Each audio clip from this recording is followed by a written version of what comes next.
Chapter 8. Decision. The most momentous decision ever placed upon paper. Lee's astounding motion was discussed fervently, and at such length that he began to lose patience. Finally, after days of argument, he again took the floor and declared in a clear, firm voice, "Mr. President, we have discussed this issue for days. It is the only course for us to follow. Why then, sir, do we longer delay? Why still deliberate? Let this happy day give birth to an American republic. Let her arise, not devastate and to conquer, but to re-establish the reign of peace and of law."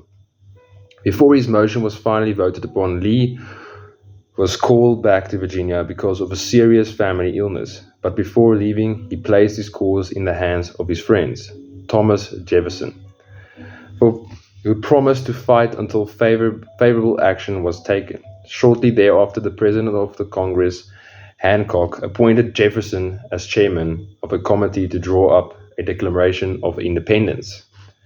Long and hard, the committee labored on a document which would mean, when accepted by the Congress, that every man who signed it would be signing his own death warrant, should the colonies lose in the fight with Great Britain, which was sure to follow.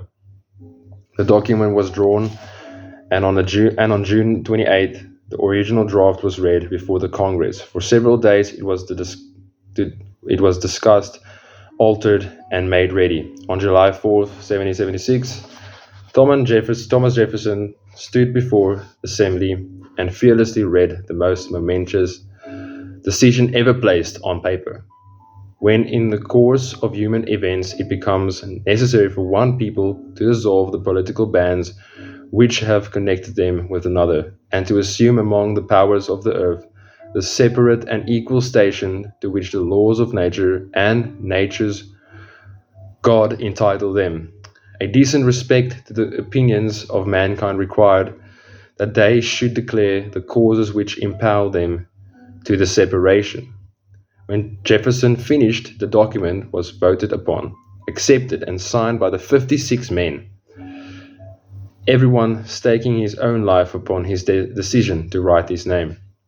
By that decision came into existence a nation destined to bring to mankind forever the privilege of making decisions, analyze the events which led to the Declaration of Independence, and be convinced that this nation, which now holds a position of commanding respect and power among all nations of the world, was born of a decision created by a mastermind consisting of 56 men.